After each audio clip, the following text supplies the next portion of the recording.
মাঝে মাঝে বাচ্চাদেরকে যে খাওয়ানটা দিতে হয় এমন কি খাওয়ান যে আমার দুটো বাচ্চা একেবারে চেটেপুটে খেয়ে নিল। সম্পূর্ণ ভিডিও দেখতে থাকেন তাহলে আসলে জানতে পারবেন যে খাবারটা কি। আসসালামু আলাইকুম, কেমন আছেন সবাই? আলহামদুলিল্লাহ, আল্লাহর অশেষ রহমতে আমিও ভালো আছি। আমার বাচ্চা দুটোও ভালো আছে আলহামদুলিল্লাহ, দেখে বুঝতে পারতেছেন কতটা ভালো। তা আমি মাঝে মাঝে এই সবজি দিয়ে গোস্ত দিয়ে খাওয়ানো ট্রাই করি, যেহেতু সবসময় মাছ খেলে পারে একঘেয়েমে মাছ খেতে চায় না কো। এবং আমার টুসিমণি সাধারণত ও চাপিলা মাছ মানে সামুদ্রিক মাছ ছাড়া তেমন অন্য কোনো মাছই খেতে চায় না।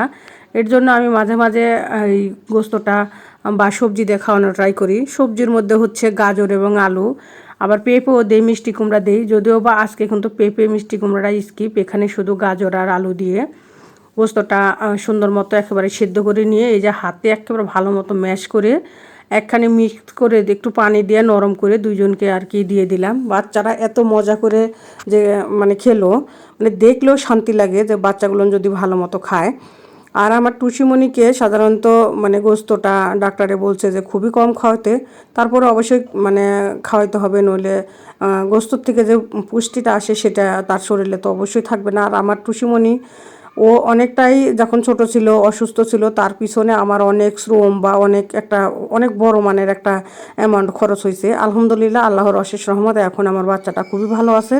কিন্তু মাঝে মাঝে একটু সমস্যা করে, মানে খেতে চায় না কো, এটাই আর কি, খাবারে ঝামেলা করে। অনেক সময় আছে যে দেখা যায় সারাদিন না খেয়ে থাকে, মানে খেতে চায় না। এর জন্য আর কি খুব টেনশনে থাকি যে আমার বাচ্চাটা যেহেতু ছোটোবেলায় অনেকটা অসুস্থ ছিল, মানে সেখান থেকেই হয়তো এরকম মাঝে মাঝে অরুচি হয় কি না। এর জন্য আমি সবজি খাওয়ানো ট্রাই করি মাঝে মাঝে। আর এই সবজিটা খেলে ওই সবজির যে একটা পুষ্টি এটা শরীরের মধ্যে অটোমেটিকলি মানে সেট হয়ে যায়। তো এর জন্য আর কোন কোন আপুরা এই সবজি খাওয়াতে পছন্দ করেন বা খাওয়ান অবশ্যই আমাকে কমেন্টে জানাবেন। আর আমার এই সবজিটা আসলে পারফেক্টলি ঠিক আছে কি না, এটা অবশ্যই ভুল, আমাকে যারা মানে এই বিষয়ে জানেন অবগত আছেন তারা অবশ্যই আমাকে কমেন্টে লিখে জানাবেন। আর যেহেতু আমি মাঝে মাঝে মিষ্টি কুমড়া বা পেঁপে খাওয়াই, এটা কি খাওয়ানো যাবে কি না বিড়ালকে অবশ্যই আমাকে একটু কমেন্টে লিখে জানাবেন। আর আমার বাচ্চা দেখছেন কতটা পছন্দ করছে এই খাবারটা, তো এর জন্য আমি মাঝে মাঝে দিই আর কি, যেহেতু পছন্দ করে বা একটা সবজিও খাওয়া হয়ে গেল, সবজির ভিটামিনটাও কিন্তু শরীরে প্রয়োজন আছে। এর জন্য আর কি আমি মাঝে মাঝে এই খাওয়ানটা দিয়ে থাকি। তো যার এই বিড়াল পালন করেন যে আপু এবং ভাইয়ারা, তারা অবশ্যই আরও কী কী খাওয়ান দেন বিড়ালকে অবশ্যই আমাকে জানাইবেন একটু। তো না জানালে কিন্তু আমি বুঝবো না, যদিও বা আমি ওরকমভাবে প্রফেশনাল নই বিড়াল মানে কী কী খাওয়াতে হয়। তো যার যেটাই জানা থাক না কেন আমাকে অবশ্যই একটু কমেন্টে লিখে জানাবেন যে আপু ভাইয়ারা এই বিষয়গুলো অবগত বা জানেন বা বিড়াল পালন করেন, বা আরও কী কী সবজি খাওয়ানো যায় সেটা আমাকে অবশ্যই জানাবেন কমেন্টে।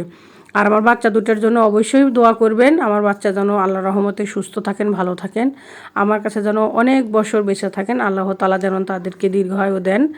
আর আমার বাচ্চা দুটো কতটা পছন্দ করে খাচ্ছে দেখেই বুঝতে পারতেছেন। টুসিরটা খেয়ে চেটে পুটে একেবারে প্লেট পরিষ্কার করে আবার টমিরটা এসে যে ভাগ বসাইছে। তো টমি তো অতটা বেশি খেতেও পারে না, ছোটো বাচ্চা।